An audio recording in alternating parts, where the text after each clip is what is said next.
I just want to let everybody know that we are recording now. We're just going to finish up the assessments here and then we'll get started.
Actionable assessments. Yeah, cool.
You guys coming?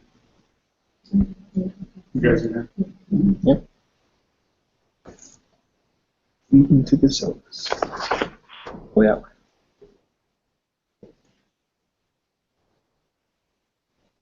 Excellent.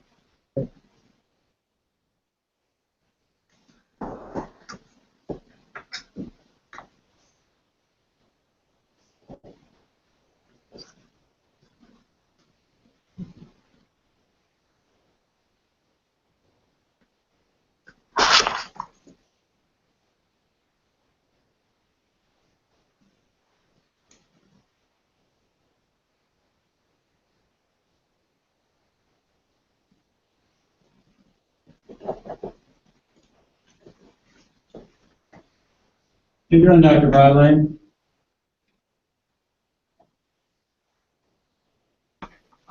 We're almost done here. Okay. All right, we're almost ready.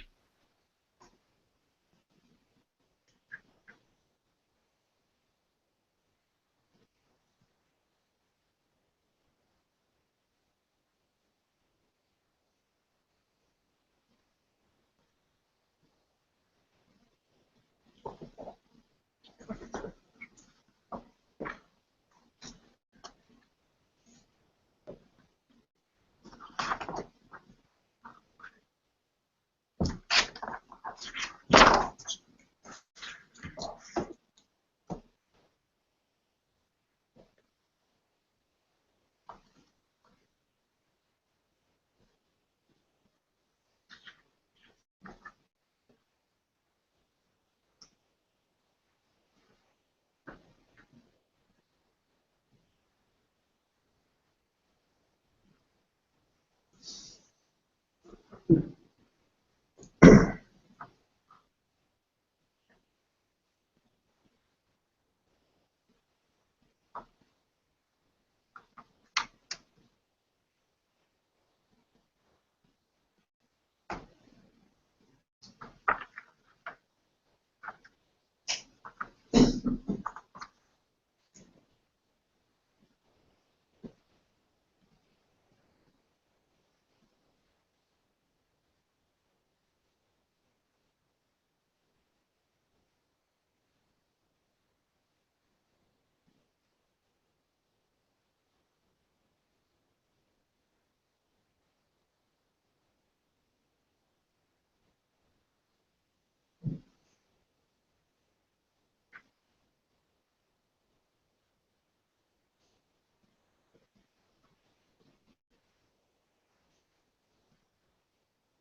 sorry, one more time?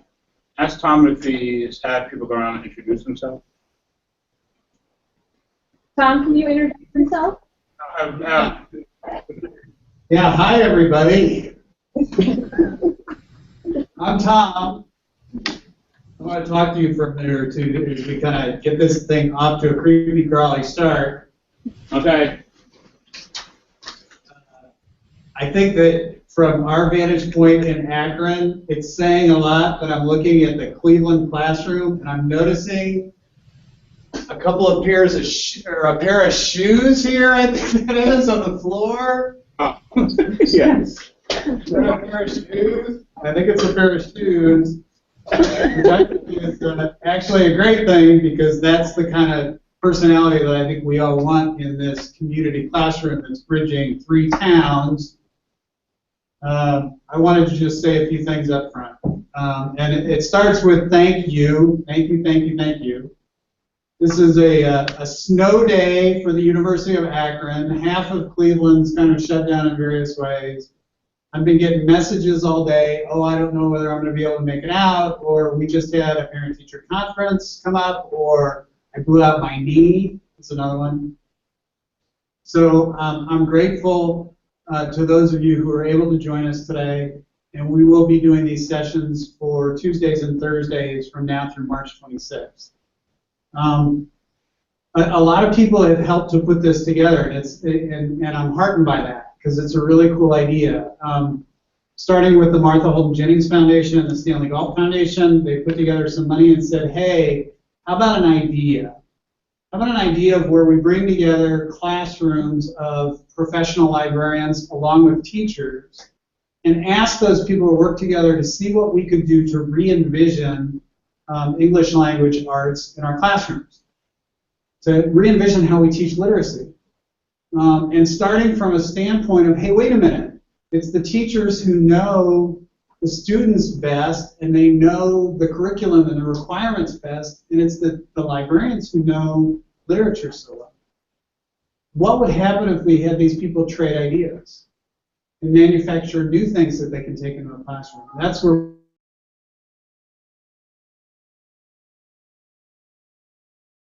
they've been fantastic to work with all the way through and through. Akron Summit County Public Library, Euclid Public Library have been fantastic, the University of Akron, and the list goes on and on, all the way down to everybody who's touched this thing. I can't thank you enough. I wanted to give you a couple of announcements before we get underway with our first session. And let me just run it through this way to let you know, okay, I'm Tom Merrill. You've received emails from me, and you will as we move along in the class.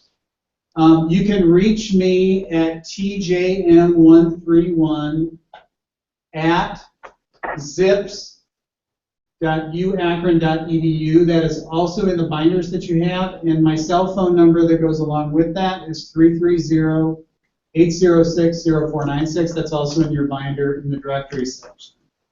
I invite you, please reach out to me. Feel free to email me if you have any questions, comments, suggestions. That's what this is about, is us beginning to develop kind of a classroom of sharing and community.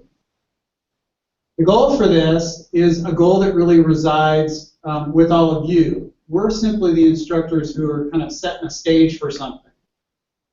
You guys are the ones who are going to kind of work together and collaborate on coming up with some new ideas. They are ultimately for the classroom. They're ultimately for the interaction that takes place between library and learner.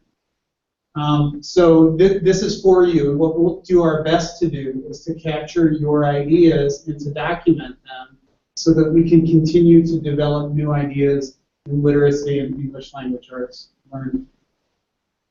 What you're going to see is a class format. Now we have 3 classes. There's one at Euclid Public Library, one here in Akron at the Akron Summit County Main Library, and there's one at the Cuyahoga County Public Library Parma Snow Branch. And we're coming to you via Google Hangouts. What that means practically is sometimes there might be a little bit of interruption in the feed that we're getting from another classroom. For instance, today Dr. Broadway is broadcasting out of Cuyahoga County. In the event that that happens, there are people that are on site with you at your local kind of classroom to kind of help you along in terms of anything that you miss. But we're trying something new in addition to come up with new ideas for classrooms. We're trying a new idea with respect to how libraries can serve as hubs where we do these kinds of things. Okay? Your class website is available at PenUltimateProject.weebly.com. PenUltimateProject.weebly.com. Now, you don't need to write these things down. I'm going to go ahead and copy this, and I'll put it in the chat so that it will be there for you to be able to see. But that's going to be kind of the springboard that you can use both from here and from home to get in touch with the materials for the class. In addition, what we've done is to put together binders that you have, and I encourage you to take those with you and explore that on your own. Those binders have, or will have by the conclusion of the course, a piece of paper representing all that we do. They are for you to use and to work with. If you've got notes, if you've got ideas, whatever it is, if you've got an assignment that we're working on in class, please feel free to use that binder in the way that you can work with it best and bring it with you at each time to class. We're going to be working on Google Hangouts, so probably the thing that we've noticed most in testing this, it's kind of like Skype, only it's in Google, which gives us some great benefits. We can access documents and video feeds and stuff like that. But one of the things that becomes worrisome is if we have people talking in different locations, those microphones will pick it up and broadcast it elsewhere. So what we'd like to do is to kind of come up with something where there's somebody that's paying attention to the chat at each classroom and somebody that's paying attention to the microphone. We may want to mute the microphone at different locations, or if somebody wants to pipe up and share something, let somebody in the classroom know, and we'll make that happen so you can talk to the rest of the class. It's going to be helpful for you to set up a Gmail account. So be thinking about that now if you don't already have one. So that's a really simple thing to do. You can just Google googleplus.com and it'll walk you through how to set up a Gmail account. You'll know you have one when you have a little your personal name or identifier. It's tagged by @gmail.com. That's a Gmail account. And some of the things that we do in this class will leverage your ability to have that. So if you don't have one now, be thinking about that. I do want to say something just before we get underway about weather and protocols that would deal with if there's a cancellation of the class due to weather or for any other reason. What I'll do is I will send you out an email at the address that's listed in the directory in the binder. You'll see your email address listed there. If you would like a different email address where you would like that communication sent, simply send me an email and let me know if there are any changes or a change to a phone number or something else. I'll republish those once I get changes back from everyone so that we have a finalized directory. And that's your directory to keep. The hope is that you develop relationships in this class that last well beyond. So with that, what I'm going to do is I'm going to turn it over to Dr. Broadway, and I want to turn it over with a story. It's the story of the first class that I took with Dr. Broadway. I walked into his class, and he can come across this gruff, big guy that's very imposing, right? And he was sitting and he was staring out the window, and I was scared to death. I had returned to school after being out of college for 25 years, and this was my first professor. And he stared out the window and he crossed his arms like this, and he kept looking over his shoulder at all of us in the classroom. It was about 20 minutes into the classroom.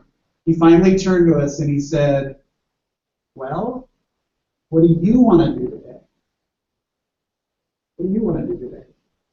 And that was the way he introduced the class, and it meant a lot to us because that's what this experience is. It's all about what you, the participants in the class, want to do today. And we're simply here to facilitate that. So knowing that all of us want to see better results come out of our classrooms, Dr. Broadway is here to lay out a path of what we're going to do in the course. Okay? All right. Tom, have you had the participants introduce themselves to each other? No, not yet. Okay, why don't we take about 5 minutes to do that, or 2 minutes to do that, so everybody knows who everybody is. I know most of the librarians here know who each other is, but Jamie doesn't know who everybody is, and I don't know who everybody is, and I will learn. So we're going to take about 2 minutes to just sort of introduce yourself. You want me to start since I'm all I'm not on camera. So I picked a good seat. I'm Julia Boxler. I'm the youth programming manager for the system, and I have gotten to meet Dr. Braga before. It's a true honor. And I'm looking forward to doing as much of this as possible. I will unfortunately not be able to talk to all of them, but I hope that's fill me in on anything I'm missing. And I work here in the building that's attached. So I am 8th grade English teacher at Heskett Middle School, and I'm also a Power of 10 coach at Heskett as well, and I also coach creative writing, or teach creative writing class with the library system. So good to be here. I'm Katie Jackson. I'm the team librarian at the Southeast branch in Bedford, and Jamie is actually a monitor also at our branch. And Jamie teaches the creative writing program at the library for adults, and I teach the one for teens. And I'm hoping that I'm sure we'll get a lot of great ideas from this class. I'm Nancy Wolfinger. I work at this branch, and I'm the team librarian here. And we don't really have a creative writing class per se here, but we do have a team advisory group at Tag Team. And once every couple months or so, they make a little newspaper. They call it the Snow Street Journal. And they just write poems and book reviews and music reviews. And so they do have and they draw pictures. So we have a creative outlet, but, in thinking with this, maybe we can branch out a little bit and throw some stories in it, too, and, that sort of thing. So maybe that'll attract some of the kids who are very stories, too. Speak up, guys. They want to hear you. Folks, a little tip. You want to talk as if you're trying to talk to people on the other side of the glass. In this case, they're on the other side of the camera. So talk to the room, but talk loud. Like right now, that teacher voice, whatever, you want to bring that out and speak nice and loud. Good afternoon, I'm Darlene Davis. I am the team librarian over at the Maple Heights branch. And I also do a book bistro after school at the middle school twice a month now, and we do a little creative writing, depending on what book or whatever study we're doing at that particular time. So I'm looking forward to everything. I'm Susan Vandenberg, and I'm the team librarian at the Fairview Park branch. I've been there for 4.5 months now, so I'm new, and I took over a weekly writing group that had been in place for 6 years. It's a really strong group. and it's going great so far. So I'm looking forward to what I'm going to learn in this session.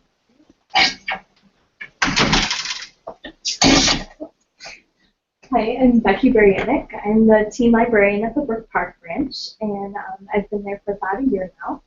I just started this fall a writing group with the teens there, so still trying to work the ins and outs of Last Day in Time, but also in the past, I did an authors and illustrators camp this summer, so I helped co-present. I did a spring writing camp at my old location, and I had helped co-present authors and illustrators at Fairview. So I have some experience with creative writing, but not the informational or instructional, so I'm looking forward to learning that. Okay. Tom, do you want to have your participants introduce themselves? Surely. Melanie, you want to start us out? Or Sarah? Sorry. My name is Sarah Deisler. I'm a teen librarian at the Akron Public Library. I've been here for about 6 months now. As far as writing goes, we have a creative writer. We judged for that this past summer. Thanks for standing up. That's how this is working. My name is Thomas Williams. I am an ESL tutor over at East Community Learning Center, early college, and STEM high school, which means that I am a co-teacher for all subjects in all aspects of reading and writing and just academia. And one of my side projects that I'm working on is actually developing a writing center at the high school and middle school level, and bringing people from the college in. So I'm hoping what we do here can kind of feed into that and bounces off each other. Hi, my name is Melanie Wilkins. I teach 8th grade language arts at Bowling Middle School.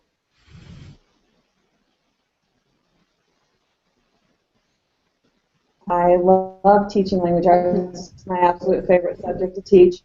I'm so excited to learn new ideas to implement creative writing in my classroom. I think creative writing is the way that we really capture students and make them love language arts, and that I am all about. Hi, I'm Karen.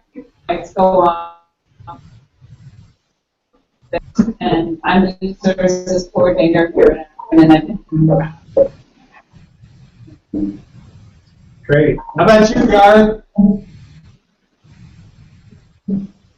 I'll just ask if you guys mute your microphones on your end, because we were getting bounced back between the two places as they were introducing. So if you can mute those. I'm Garth Holman, Social Studies at Beechwood Middle School, and teach some technology courses at the University of Akron.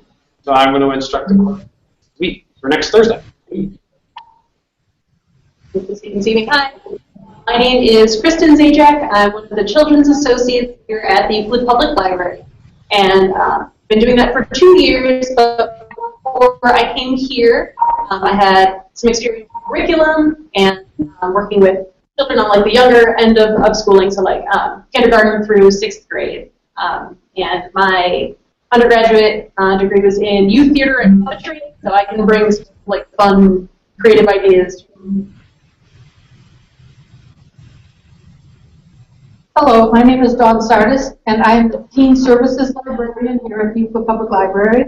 My background was I've been here for 15 years, and for the 10 years I was classroom teacher, 6th, 7th, and 8th grade, English and history. Okay. Thank you very much, everyone. Thank you. Okay. So I'm Francis Broadway. Most of my students call me Dr. Broadway. And the only time I really go by that is when I'm in elementary school buildings, because I am a role model. Basically because I decided to get a doctorate, and I think there's a great number of children who need to see other people and other faces. You can call me Francis. You cannot call me Frank. So that's who I am. I'm at the University of Akron. Actually, my research area is science education and curriculum studies. One of the things I'm listening to everybody, one of the things I would like to put into your head that even science is creative writing. That's sort of that separation of the arts and the sciences might be very artificial, because right now the sciences rule, unfortunately. That's coming from a science person. So, because we don't know what the schedule is, and I have about 45 minutes, and please, when 5:30 comes, feel free to get up and leave. I often tell my students if I'm talking to myself in the corner, that's okay, but I don't want to keep you past at 5:30 because I want to honor your time and your commitment to this. And my job as an instructor is to get you through that. So why don't we start with the slideshow, if we can. That's the first time. I usually say I'm pro-technology, and this is my best form of technology. So.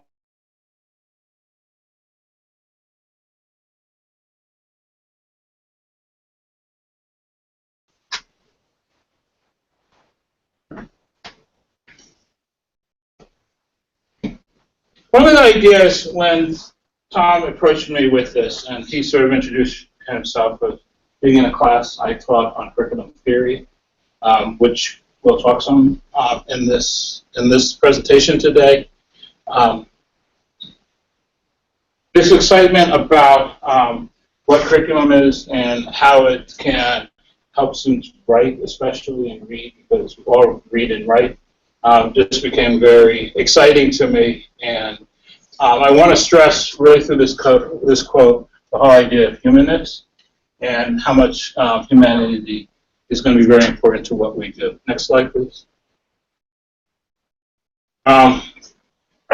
This is very true. Flo Galt was a very big inspiration for this particular program, and we like to give our due respect to her. And often in the Native American tradition, I want to show, as well as the African American tradition, I want to show the respect to my elders. And for this program, Flo would be our elder. Next, please. Okay, innovative classroom techniques for middle school writing and reading. We're going to focus mostly on writing in here. Classroom might be a misnomer because part as we were discussing this, some of the ideas is having the library go into the classroom. Sometimes, as I've listened to many of you, is having the classroom come into the library. So that might be a very artificial distinction there. But let's call it innovative techniques for middle school writing. And that's going to be our audience, is the middle school population, which Ohio defines as 4th through 9th grade. Some of the things we talk about can be applicable to younger children as well as to older children, including college students.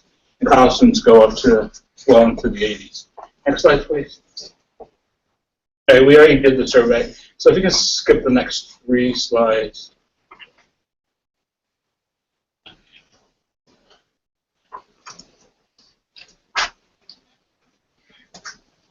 The main theme of this, and this is projecting differently than I said, the main theme for all this is the where of me is going to be the major idea through this.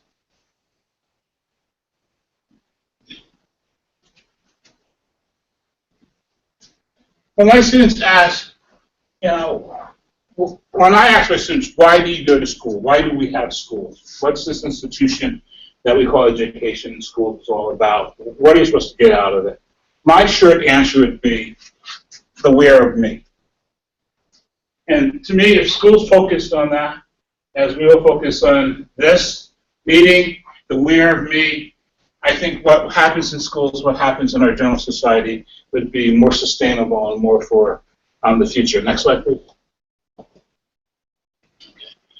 So we're going to focus on reading and writing as the where of me. I'm going to go in this presentation today, and this is sort of the scholarly academic framework for what we're going to do. I want to talk about the where of me, one, in terms of curriculum. Then we're going to talk more about detail, what do I mean by where, and then get into some of the me. And then at the end of the slide presentation, we're going to talk about some of the mechanics for the course what are the products and what we're going to do during the sessions and that. But for right now, if you bear with me, we're going to dive into this idea of the where of me. Next slide, please. So, talk about this as curriculum. These are two ideas behind curriculum. I really want to point out the definition by Ted Sizer as a definition of curriculum. When I use the word curriculum, this is what I mean. So in my curriculum theories class, by the end of the class, I try to brainwash my students into using the word curriculum to mean this. What are some very important ideas in that? Well, one, the focus is in the child. It's not in the teacher, not in the state, it's in the child. Okay? So curriculum has to do with the me part of the where of me. And we're going to go a little bit more into that in that idea. Then, what is remembered, understood, used, and enjoyed? And again, it comes from the student's perspective, not from the perspective of the teacher, the state, or any adults, parents, everything else. So we have I think, a very broad definition of curriculum, but this is the definition, and I use curriculum in here. That's what I mean. Often, I outlaw the use of the word curriculum in my classes and make them use the synonym, and we find out how that word has been usurped and everything else. By the way, this little type here are the references for that, and you'll have a copy of that. Also, one of the things that we're planning to do is somewhere up in the cloud, somewhere is put the original article, so if you want to look at them, to see where this foundation comes from. Next slide, please. Okay. Most of the main idea that we're going to do in terms of curriculum is we're going to look at curare, which is the infinitive form of the noun. It's from Latin, and it is a self-reflective form. So when we talk about the me here, this we're going to focus on, or we're going to shape around this notion called curare. The scholar Bill Pinar, who is currently a distinguished professor in British Columbia, Canada. However, he grew up in West Virginia. He got his PhD from Ohio State, so he's an Ohio boy, if you want to use that term. He and Madeline Brunet, who is from New York, were the main people behind this idea of curare. So curare is just a form of curriculum. It's a unique form that we're going to use. It's extremely autobiographical. Next slide, please. So let's talk about the where.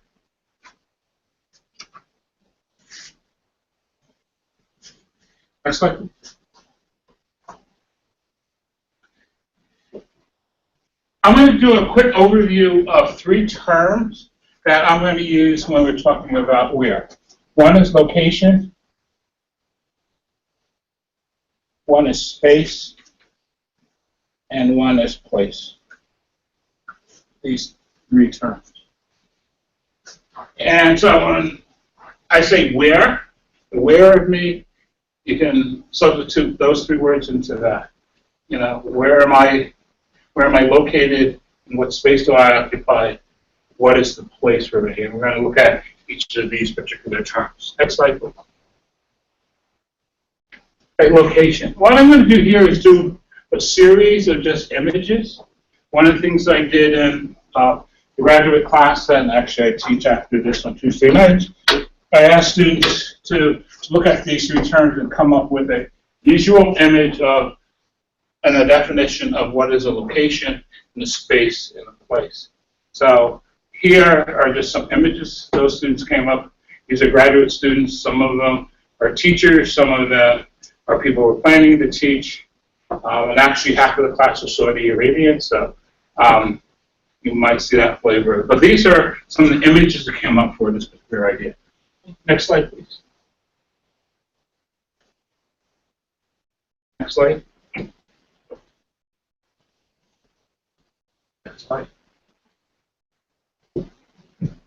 Excellent. Next. Space now. Next slide.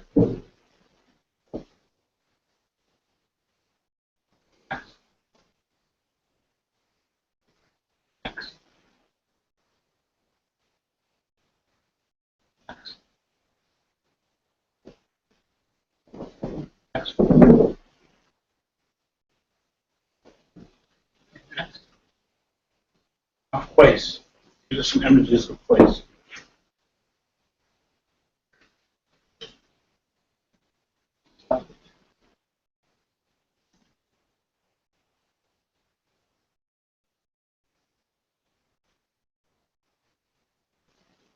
Next slide.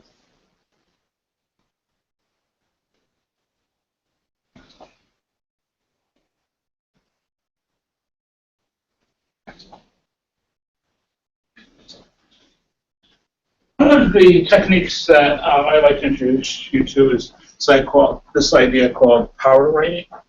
And what power writing is simply writing for a particular length of time, usually less than 5 minutes, where you just simply start writing and you continue to write for that length of time. So what I'd like you to do is to, in prose, in a paragraph form, once I finish giving instructions, without stopping, I want you to write for 3 minutes on your keyboard.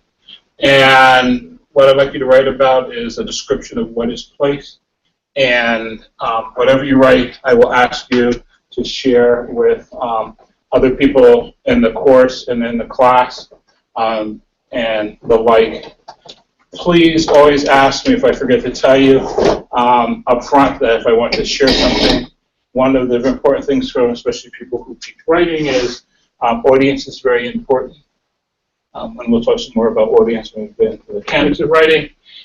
So I want to share with you up front how I'm going to use writing. So it's very different if I say, I'd like you to write, and that's for you as an audience that you're not going to share, then I'm not going to do that, and I'm pretty strict about that. Even when we do share, you always have the right of refusal, but you have to make a public statement that I basically won't share, or I don't want to share what you're writing. Okay. So what we're going to do is I'd like to take 3 minutes and write about the word called place. But first, let me get over to the keyboard. First, one of the things I found in teaching writing is if the teacher does the assignment with the students, then students think the assignment's important. If the teacher gives an assignment and then goes off and has a cup of coffee and everything else, the students know that that assignment is not very important to the teacher. So I will be a participant in this, and I will be doing all the tasks I ask you to do as well as the tasks other people ask. Question? Yeah, you're talking about sharing. Is this just sharing with the people in Euclid and the people in Akron? It'll be people here, and when I say participants, it would be all of us in the 3 different sites. Right, but it won't go on Facebook. No, it's not going to go on Facebook. It's just amongst us. Yes. Yes. Okay. All right. All right. Does everybody know how to get a document to write on? Don't we have a space for writing? Let me check. There was supposed to be a space for writing. 1 second. Where? So you want to ask? Can you tell us where the space is so we can find it? All right. What we're going to do is we're going to go to PenUltimateFebruary.weebly.com. And then we'll go to the class meeting.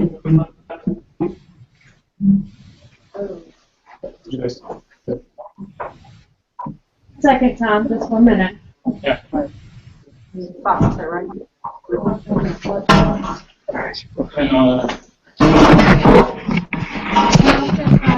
.weebly.com. So you'll be looking for this website. We'll have a more purposeful conversation in our next meeting about one of the different support systems, resources that we're going to need.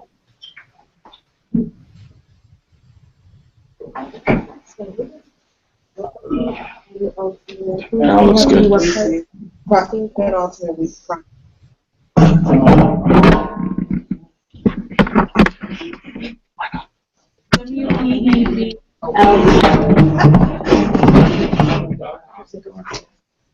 Yeah, if I can interrupt, if you guys were there, I can see it's on the screen. It's that PenUltimate, and then it says class meetings. If you click that link, it will open up a Dr. Broadway's link, and you can scroll down to the form.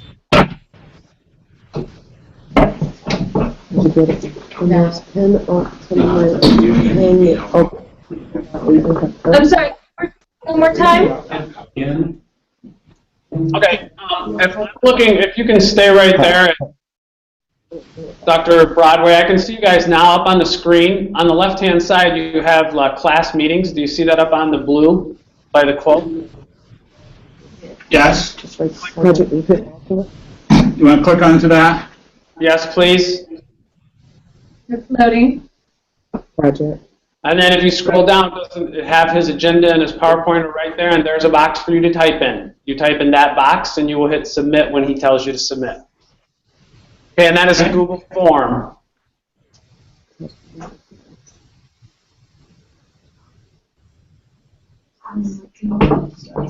Scroll down. No, it's still scrolling. Oh, no, it's under production. So does everybody see the little box?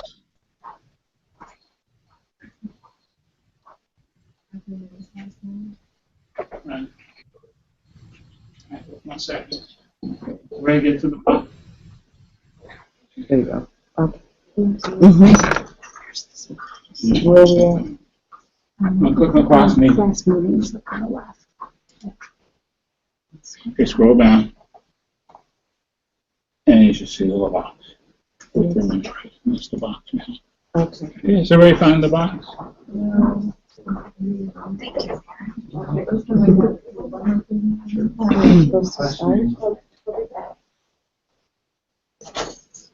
We're writing about place, right? There you go.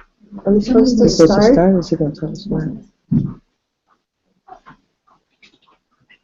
Yay! Are we supposed to start? No, he's 1 going to. second. Well, you can start if you want, but I'm going to give you 3 minutes. Oh, okay. If you start now, you'll have more than 3 minutes.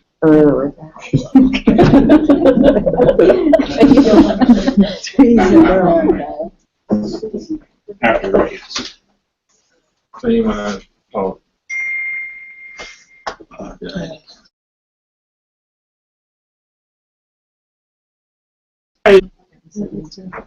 Catch up. You didn't say yet. Are we supposed to go? So I think next I guess you can go. Okay. Writing about the place. All right. Okay, 3 minutes. Space. And what I'd like you to write for 3 minutes is on place. Place or space? Place. P-L-A-C-E. Okay.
Stop, please.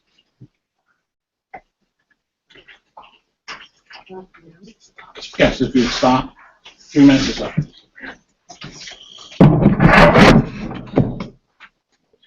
You can check that. All right. Part of the thing behind power writing is just one way to get people to just write. It's a way of measuring fluency in writing and the like. Often, part of my bias coming to teaching writing is from the Writers' Workshop project, where the idea is that often we should just write. Not every writing should be for publication. Okay, so this is an activity really of just writing for the fun of writing to infinities that we're going to use in this class. So what I just want to do is show what I did in the 3 minutes. Okay. And I'll give you a second to just read that if you don't mind looking at it. Everybody can see it? Or do you want me to read it aloud?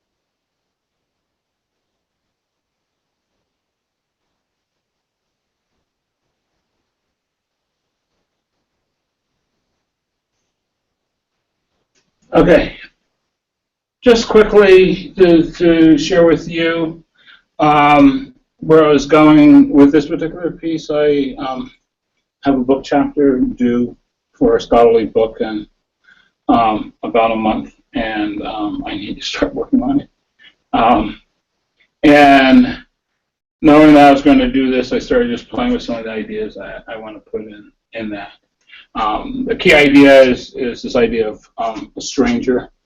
It's a science education book, and talking about this concept called a stranger. And again, I was just throwing down some ideas.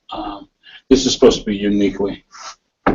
And a lot of my writing, I look about hero in science as a hero. But one of my favorite books, my favorite quote is, "A hero ain't nothing but a sandwich." If you're not familiar with that book, it's probably one of the top books that I want people to read, because it's very important, I think, for many students. Because one of the ideas in that book, "A Hero Ain't Nothing But a Sandwich," is the main character is being asked to be someone other than who they are. So if we go back to this idea that curriculum is the where of me, we want to really explore who is the me. And one thing I like about the book, "A Hero Ain't Nothing But a Sandwich," tries to say, me is important. I am important. And often in school, students don't feel that they're important. Okay, because we don't spend much time talking about the where of me.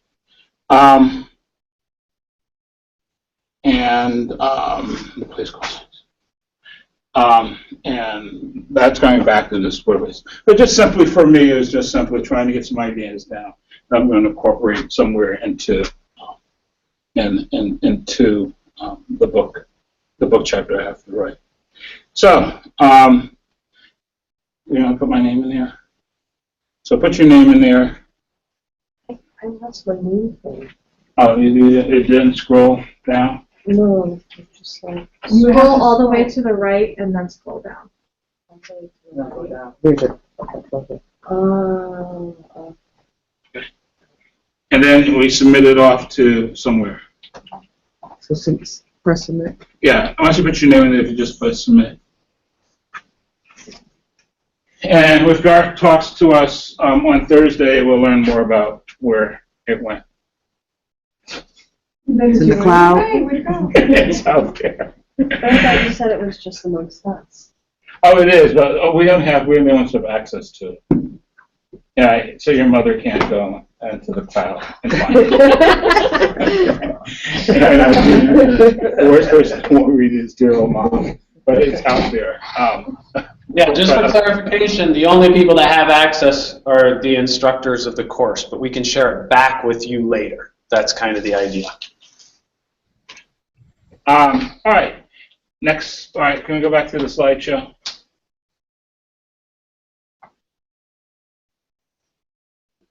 One second. Oh. All right, that's the power right now.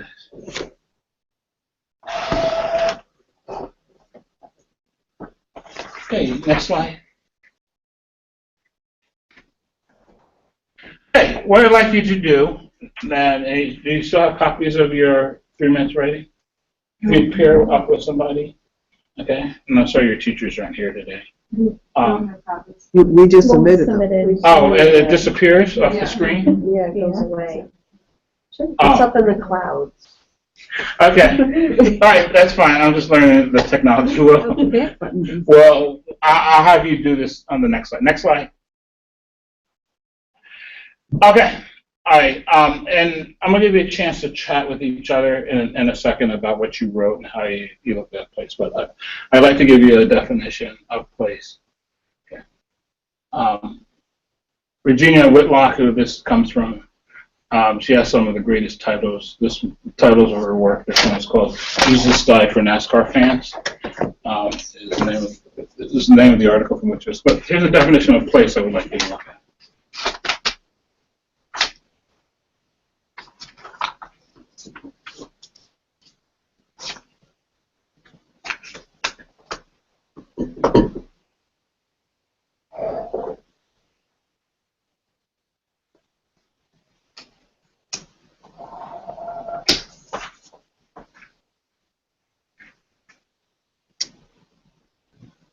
So, from this definition of place by Dr. Whitlock, I want to suggest that in our activities here, that when we look at the idea that school is about the where of me, when we're looking at where, we're looking at it in terms of place. Okay, what are some key words that we notice in that definition? Rhetorical question. It's something that's social, it's something that's cultural, it's political, it's historical, it deals with race, sexuality, and religion, it deals with stereotypes, creation of those stereotypes and preparation and claiming them. So place is more encompassing than either location or space. And so during these 8 weeks that we're going to be together, we're really going to focus on understanding, communicating this notion called place and those particular factions. Okay, so as we go in and look at different things throughout the 8 weeks, where we go to different locations, which I'm going to quickly define a location as simply a coordinated spot on the map. Okay, very broad. Okay, or it could be an address. I live at 674 Payne. That's the location. Okay, space is we start looking a little bit deeper, not only the location, but the idea of volume. That there are boundaries. Okay, and so and it moves from a one-dimensional location, like a point, to three-dimensional thing called space. And then place is going to be all of that, which is on top of, which is embedded in and part of that thing called space. Another way I look at the relationship between location, space, and place, especially space and place, is a difference. Sometimes I call 674 the house I live in, and that's where I'm communicating space. And sometimes I call it my home. So what's the difference between a house and a home? And I argue that the difference between a house and a home is very much captured into this.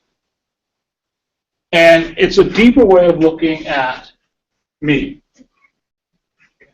So if schools are about the where of me, and we want to get some handle on how I'm using the word where, I'm using it in terms of place.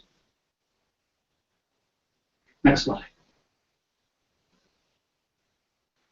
Here's some other definitions of place.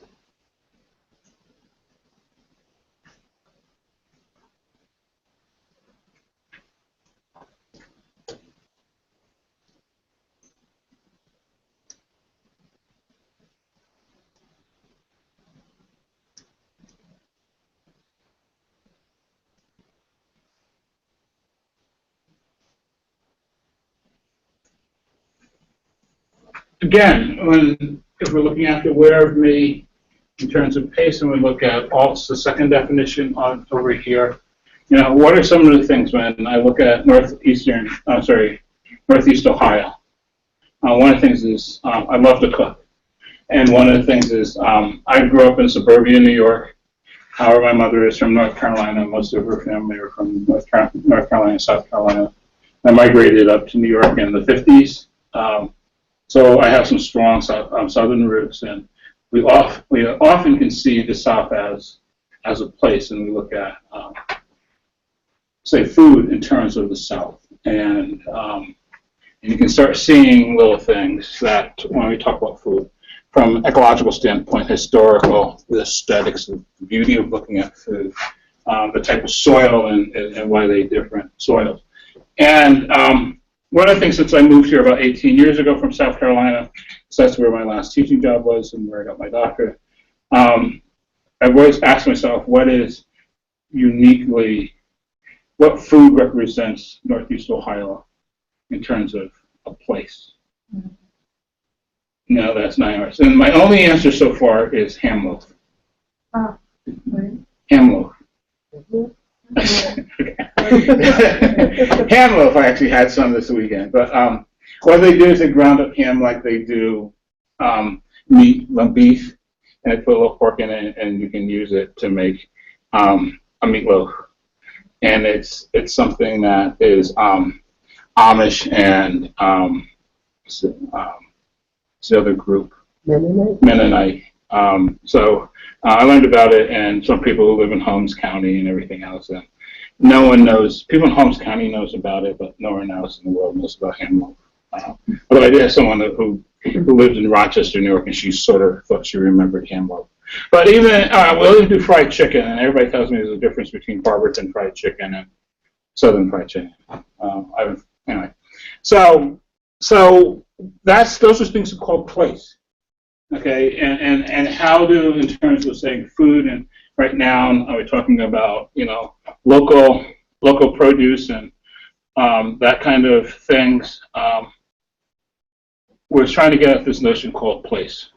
So when I listened today about someone who's in California and they're having mandarin oranges and avocados and everything else, that represents a very different place than when I looked out my window and saw the snow and I was having steel-cut oats for breakfast with some leftover apple cider. And those are markers for this idea called place. So one way we can look at places is through food and the things that we eat over time. Next slide. Now I want to talk about this thing called Karari. Right? So we spent a little time talking about what I mean about where. Now I'd like to talk about the me. Next slide.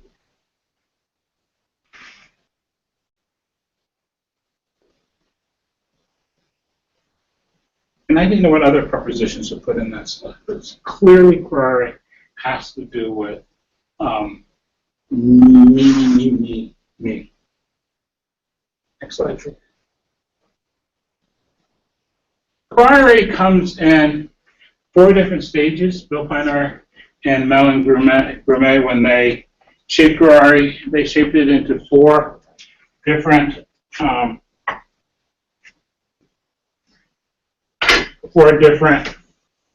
phases.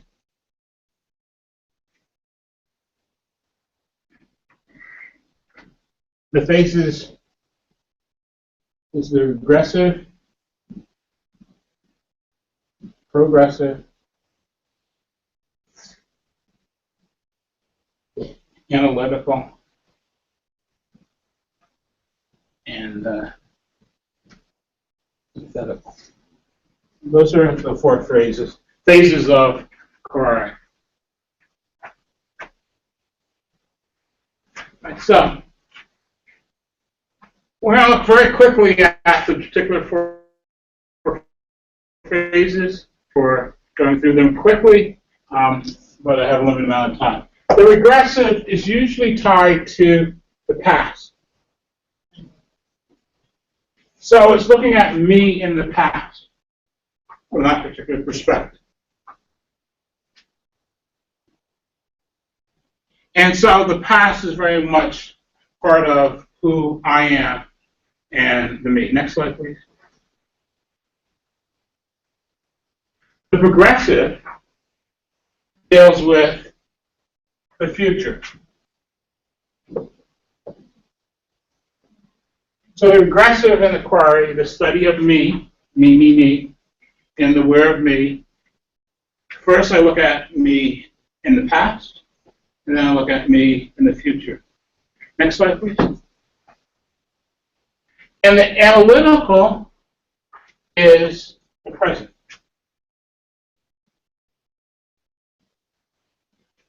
And this is one of the things I find really novel in Pienaar and Vermeer's concept of constructing who me is. Okay. Often we talk about the past, the present, and the future. What they argue is, if you look at the past and the future, those things inform the present. Who I am now is very much tied to who I was in the past and where I want to go. Okay. And so exploring the past and the future helps me understand the present. One of the analogies that's used for this is the regressive is could be a picture and image of your past. The progressive is an image of your future. And the analytical is an image of your present.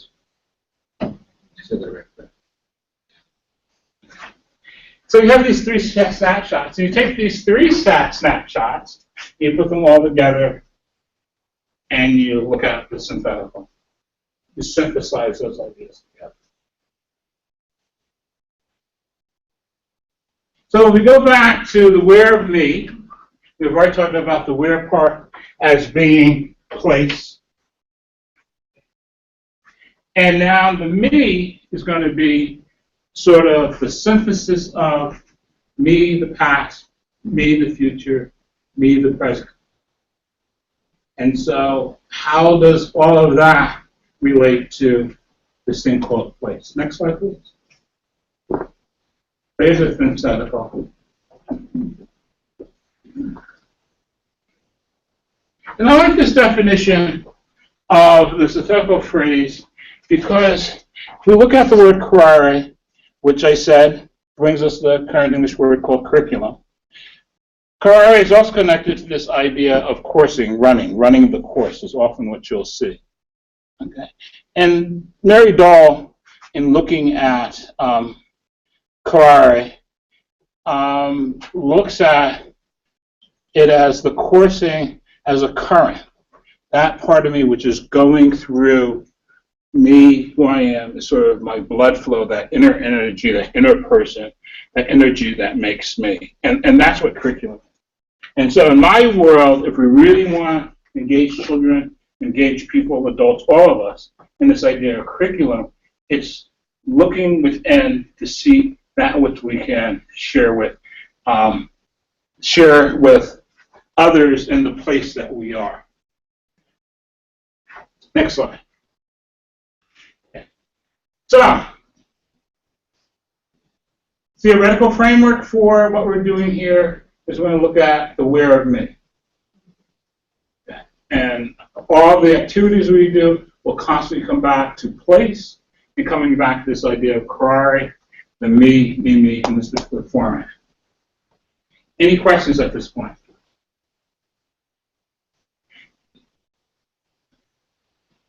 Any questions at the other sites?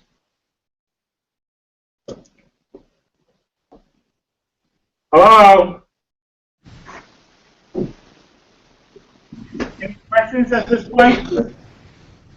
I think we're doing okay in Akron. Yeah, we're good here too. All right. Okay. I'm going to 3 minutes. I'm going to cruise through the rest of the slides. Okay. Okay. Talk about them. Modes of writing. Simply the modes of writing. Next slide. It's just simply what are the modes of writing? It's just a range of text. Remember, text here is a better word. I'm not saying books. I'm not saying pictures. I'm not saying movies. Text is a mean of communication. If we look at the modern language library, the modern language terms. Text is very broad. It's just modes of writing. It's a range of text. Okay. And here we're looking at telling stories, conveying information, and changing our minds. Next slide. So they're narrative text, which is story. And again, notice some of the ideas I'm trying to put in this quote is the stories that dive into the where of me. Next slide. Informational text. This is the standard definition for informational text that was used by the Common Core writers. Next slide, please. And we'll look at argumentative text.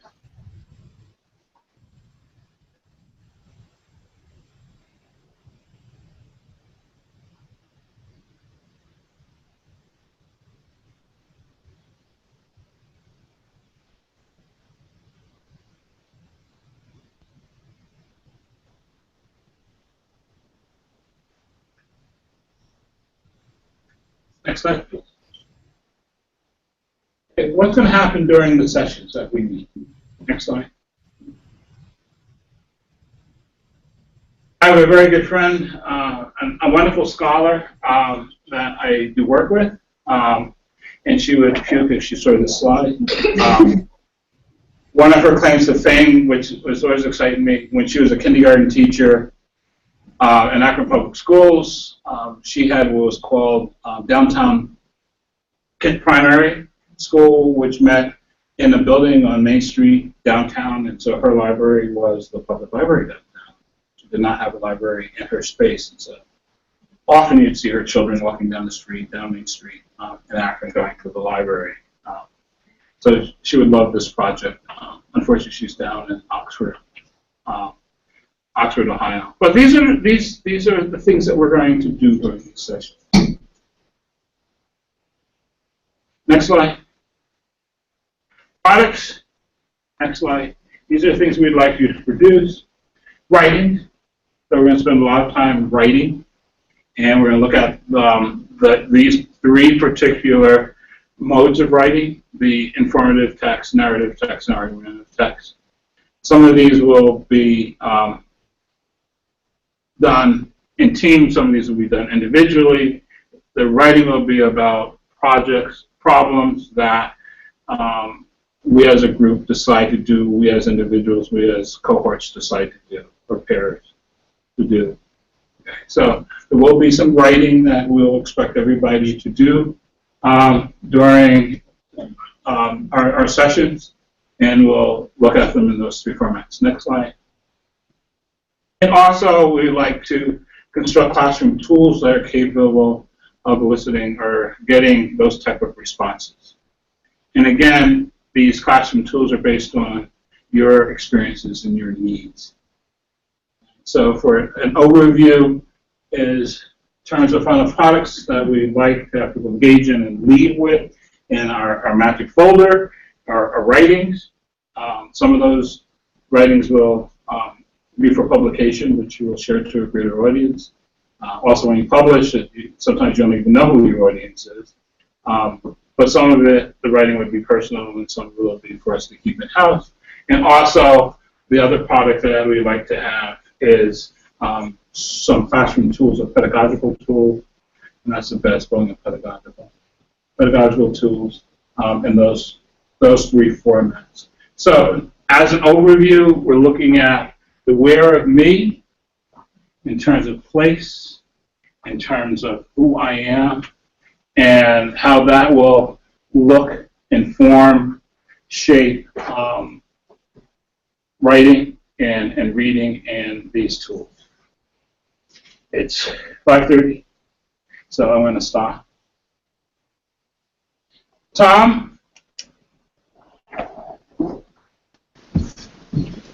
Tom? Yes. It's 5:30, time to go. You have anything you want to say to participants before they leave? Well, first off, thank you. Second off, we're going to come back on Thursday, and Garth is going to talk to us about how we take kind of this Karari theory, this biographical theory in three forms of text, and then mold it into kind of a place, we're going to call it place-based learning.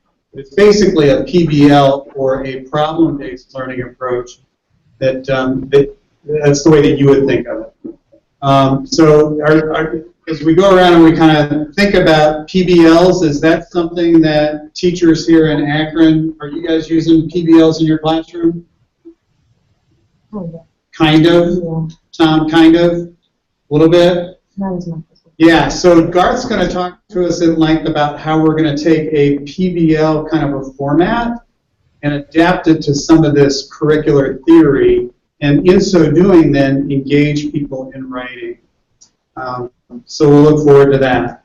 Again, if you have any questions or comments, please feel free to email me, and the contact information is in the directory of your binder. That's it that I have. I wanted to ask that the people that are involved in PenUltimate just stick around for a couple minutes after we're done. That'd be great. Okay. If one thing, if I can, Tom talks about place-based learning. I'm an advocate for place learning or learning in place. I hate the thing when you put place and put the word base out of it. It's like our governor talks about faith-based. His faith-based initiative had nothing to do with it. Do you ever know about inquiry-based? It has nothing to do with inquiry. We're talking about place, and base dilutes it to me in my book. So I'll say place learning about place, but the people out there talk about place-based. That means they don't do much about place. They do a lot about location learning. So we'll talk more about that. Thanks. And see you Thursday. Thank